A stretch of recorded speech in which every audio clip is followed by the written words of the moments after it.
Welcome to the darker side of the after show. I'm your host, Sean. I'm joined by Lukey from ITR Boxing. Lukey, you're back on the after show for the darker side of boxing.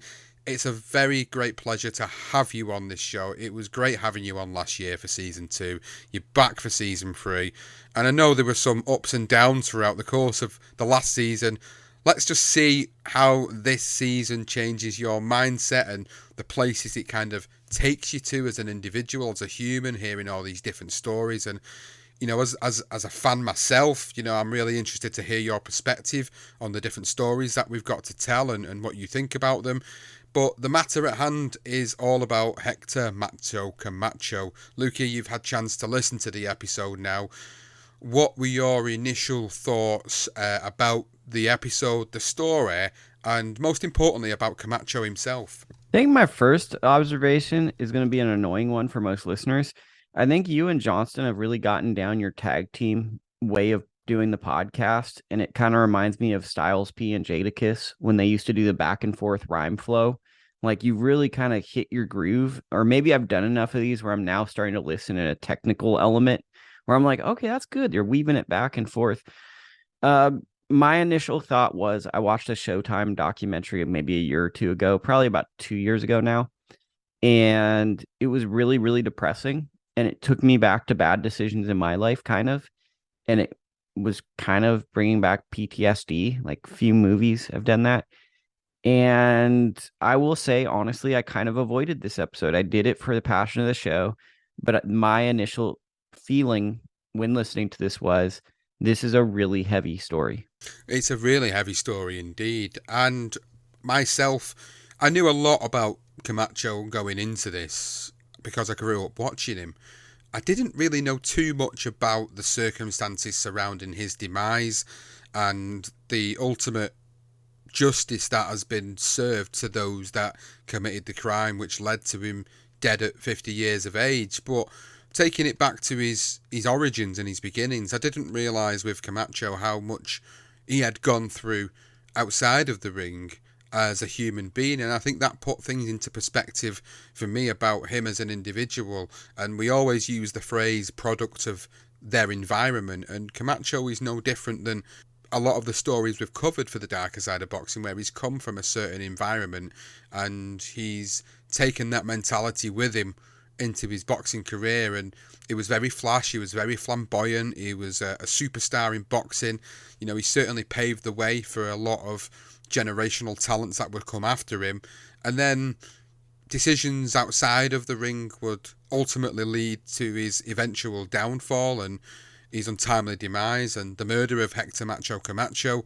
And for me, this episode is I suppose all about justice being served for Camacho, because when we do these shows, Lukey, we don't always get an open and shut case essentially in some of them, because there's mysteries surrounding deaths, or there's perpetrators are never caught, or there's certain elements of some of these stories that we've covered before where you're not able to do anything other than theorize about what could potentially happen or may happen or could have happened. Whereas this story is an open and shut case in the sense that although it took them 10 years to finally find the perpetrators of this crime, earlier in 2022 they did find the people that were responsible for the crime, and justice was essentially served to those perpetrators. So it's not a satisfying end in some regards, because the guy is dead and he was never able to then go on with his life. But from our perspective, the way we tell our stories and the way we like to kind of end it in a certain way, this story was allowed us to do that. It allowed us to be able to provide you guys listening with an outcome, an end point to it, and not an open-ended case. Two thoughts. When just listening to this is what I once had like an art school teacher that said, "What is the concept of a gift?" And it was like supposed to be this profound thought, but I just couldn't leave with thinking, man, this guy's a dick and I never want to be him, because I always felt like a gift is like, I appreciate you, Sean. This is something that means a lot to me. So let me give you a part of my essence. But he was trying to reframe it into, aren't you trying to impose your will upon it? And that's stupid. But I say that to preface, what is our concept of resolution? Because I think part of what makes this story hard for me is there is no resolution, or at least the resolution I like.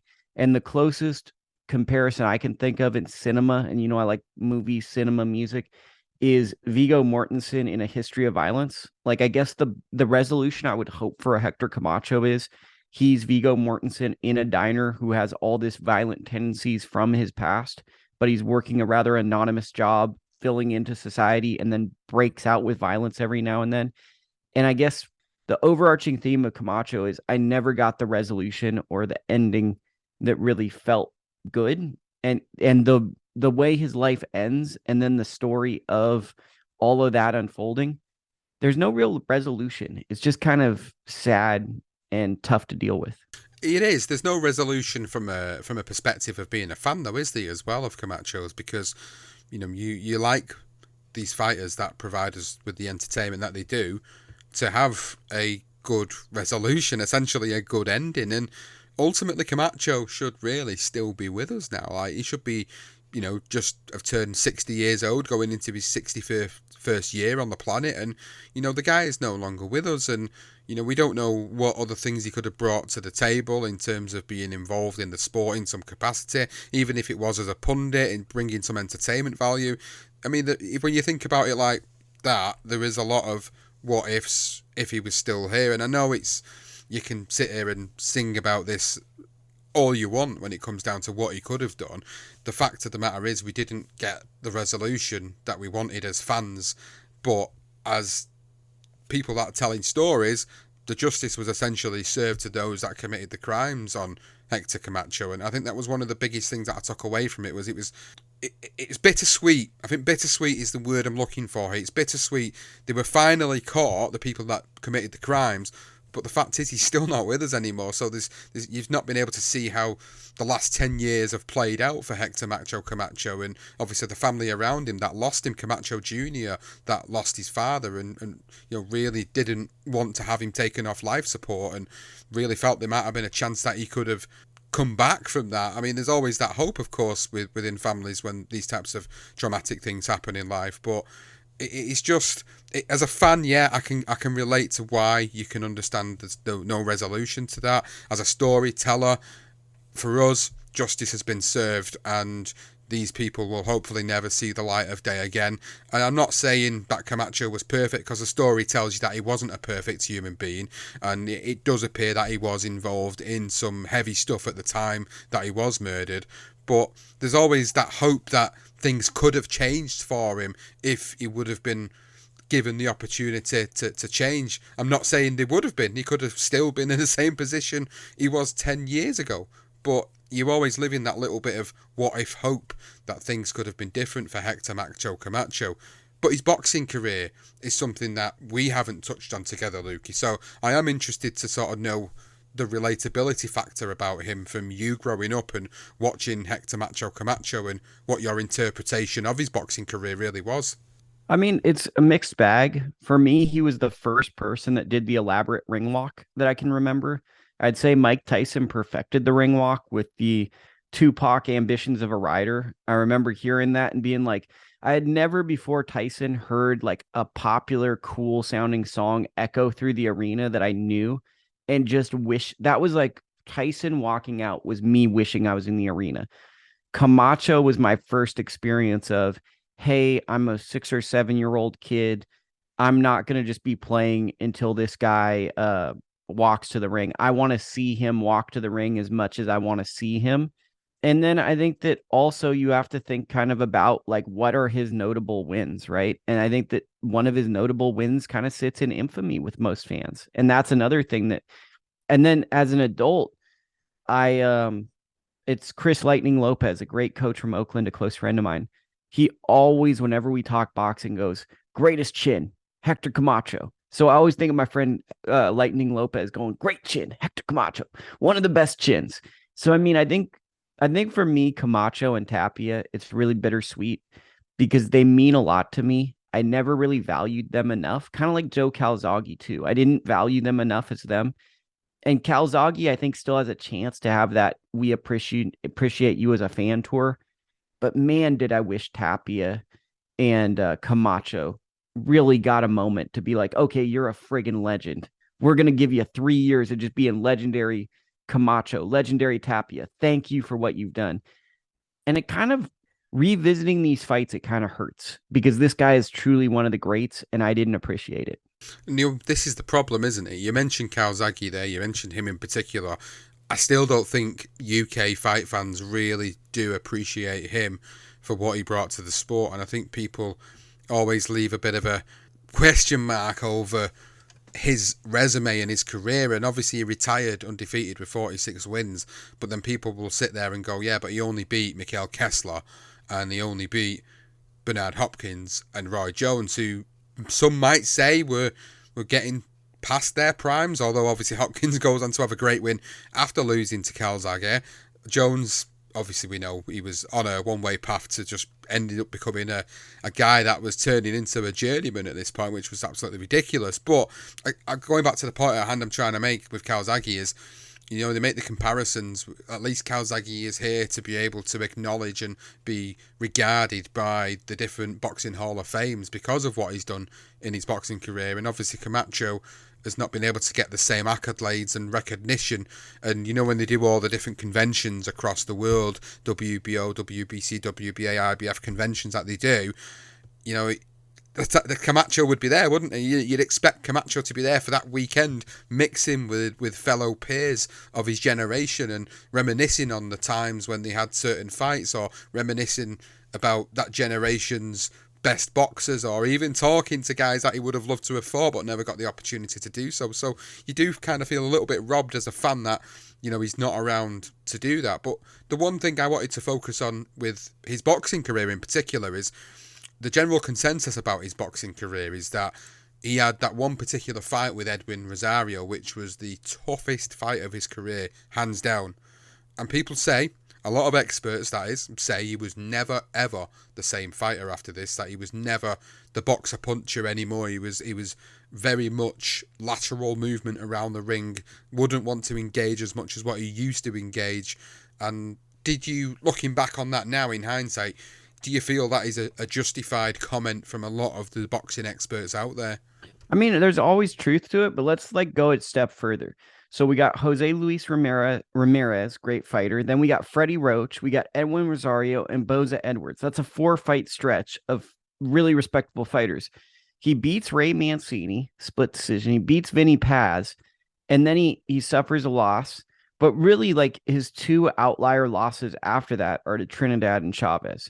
So I do agree that there's probably something there, but I also think he fought two of the best fighters of the era, two Hall of Famers. And I think that what probably happened was he started to doubt himself a little bit, right? But I'm always skeptical on these myths because, like, I get that power affects fighters and they're never the same guy, but his life was so crazy. I'm not sure it was just one fight. Like, I think it was an accumulation of, wow, I can be cracked. My life is crazy. And where is my focus? I think the bigger takeaway. So I did the worst guest thing ever where I'm just talking all over the place is I think that fight maybe didn't diminish his skills.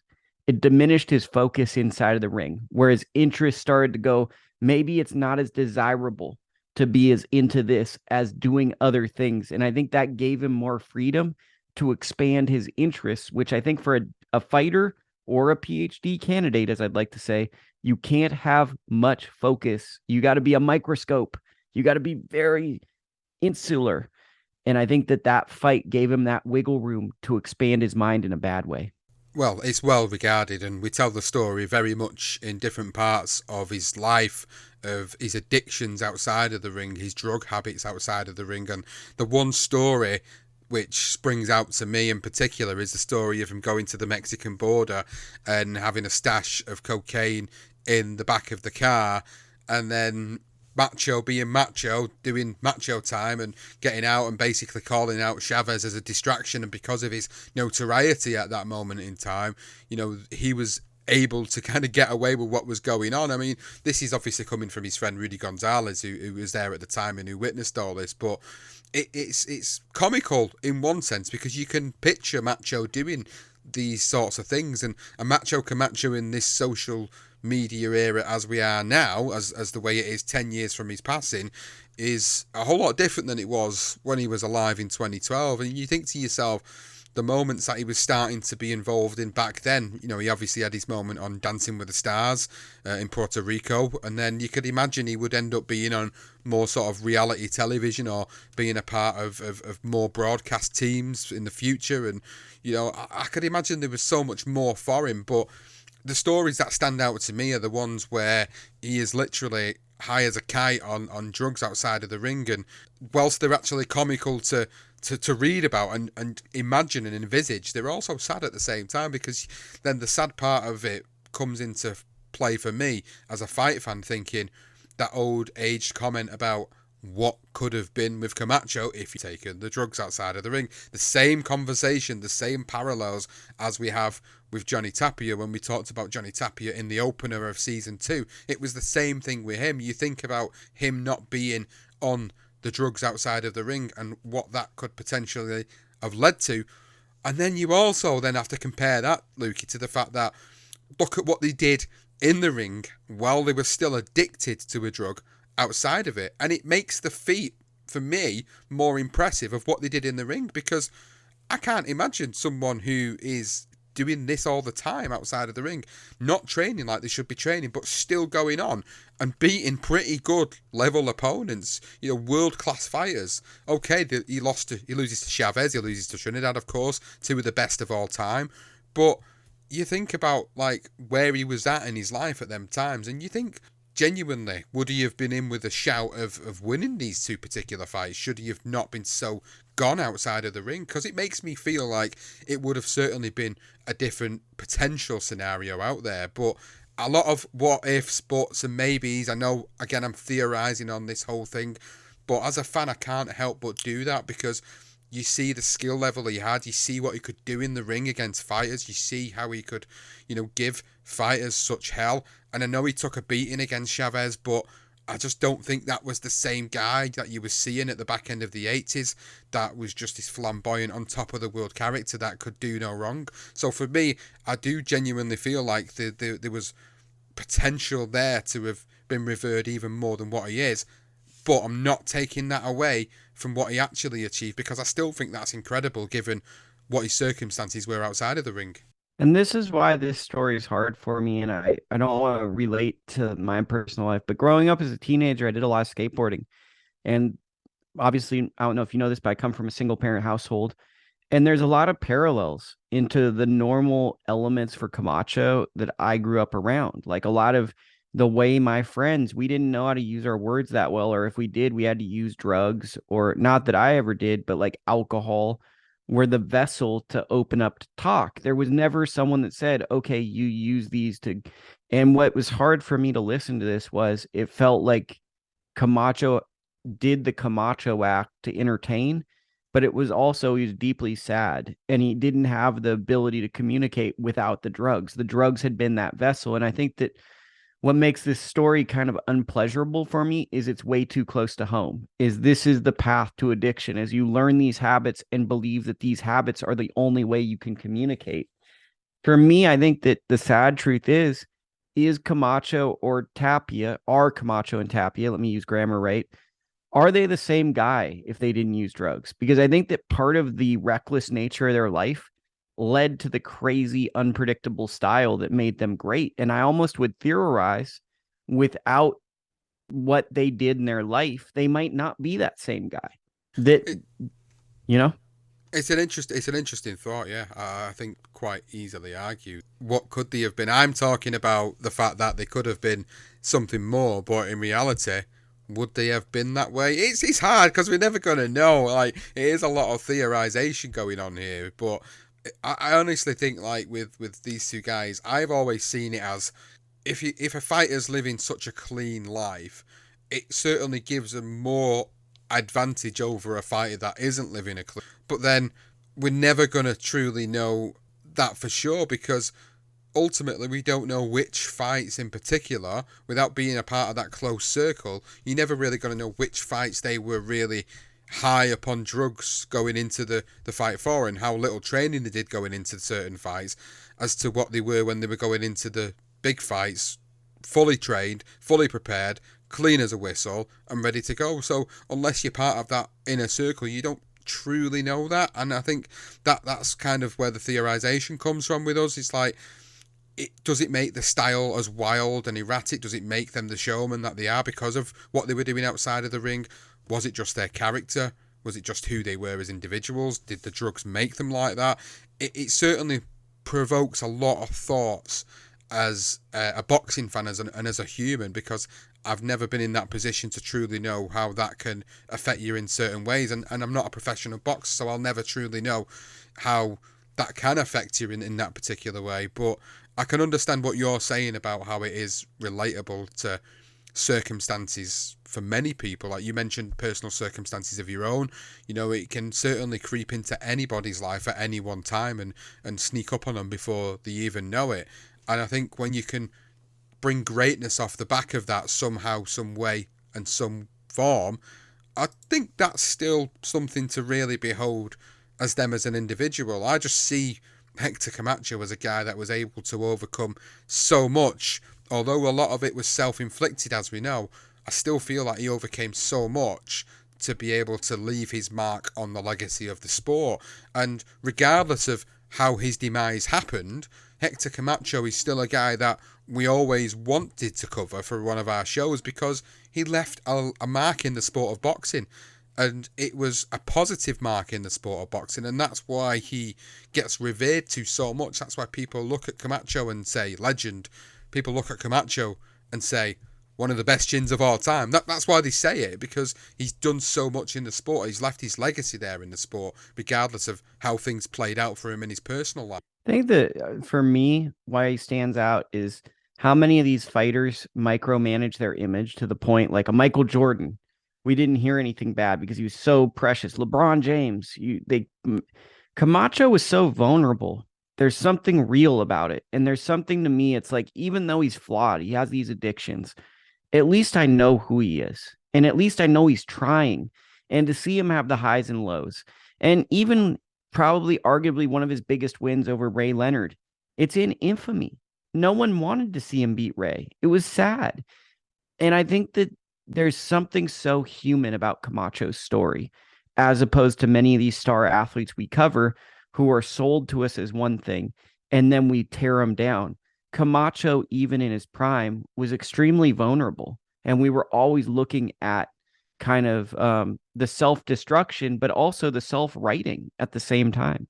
So ultimately, this story ended with the fact that obviously he was murdered, and the justice was served after 10 years. And it, as I alluded to, and I talked about a little bit earlier on in the conversation, it was a moment for us where we were happy to be able to deliver that as part of the story, just because of the fact that prior to us doing the Camacho episode, because it had always been in the pipeline for us on the darker side of boxing, the murder of Hector Camacho is one of the most shocking things outside of the ring, because of who he was, because of what he achieved in the sport. And when something like that happens in the sport, unfortunately, it's always those that have been in the limelight so much so that I'd spoken about in such regard, whether it's positive or negative. But like for me personally, what I actually enjoyed being able to do for the people listening to our show is that we're actually able to present you with a story which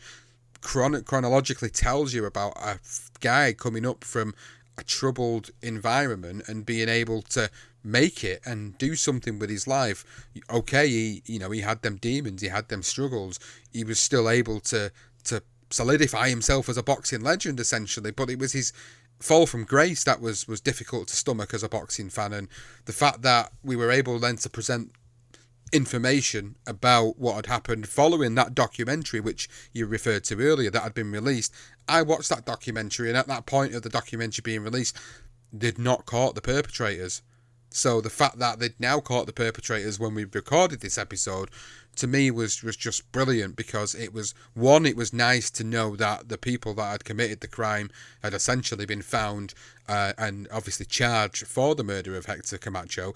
Two, it gave peace to his family, finally, because having that what if moment, or having that don't know, the not knowing part of something like that, it must be horrendous for a family. I can't even begin to imagine what that must have been like for his family, not knowing the people who had done it, or knowing that the people that had done it were living their lives in some way, shape, or form. So the fact that they were able to serve a bit of justice was a nice kind of way for us personally to end the episode. And I said it earlier, it is bittersweet because it was Camacho and we could have had more Macho time moments in this generation, in this social media era that we're in. But ultimately, it was kind of, for me personally, it was nice to know that justice had actually been served, and I was happy that justice had been served, because there are many families out there that don't ever get that justice that is needed to be served, and for them to finally get it, the Camacho family to finally get it, was for us was sort of, like I say, a bittersweet moment for the episode. I think that the tough thing about death, untimely death through murder, is there's a lot of empty echoes. And what I mean by that is you walk by places where you know your loved one died, and typically the reasoning for why someone's killed, the justification and the person of who it was, it helps to a degree, but it's still like really empty when you lose someone. And I mean, the resolution here is just sad. It's like the chaos that created Camacho is the chaos that ended him. In many ways, though he didn't literally live by the gun and die by the gun, he somewhat did. And I think that's the sad full circle nature of Camacho. So with that in mind, Lukey, I think it's about time to call a halt to this particular episode, the dark side of the after show, the justice being served for Hector Macho Camacho. A lot of bittersweet moments for both myself and Lukey, and of course Johnston, in this episode, but we've overall really enjoyed being able to put the story together to present to you guys listening, and we hope you have enjoyed the main episode. And if you've enjoyed our thoughts, feelings and opinions on the darker side of the after show, then let us know on Twitter at darker_side_pod, or the BTR Boxing Podcast Network Facebook page. You can find us there, and you can find us on the YouTube channel, on Instagram and on TikTok. And obviously, Lukey, without remiss for you, you can give your channel a big shout out because you're doing some brilliant work over there. So please let everybody know where to find all of your preview shows, your interviews, all of your premium content that you're doing at the moment. ITR Boxing on all platforms, and I have a Substack, Lukey Boxing, Lukie Boxing. If you think I'm a cool guy, check it out. Well, that brings time to the episode, ladies and gentlemen. Thank you so much for listening to this episode of The Darker Side of the After Show, the story of Hector Camacho and how justice was finally served.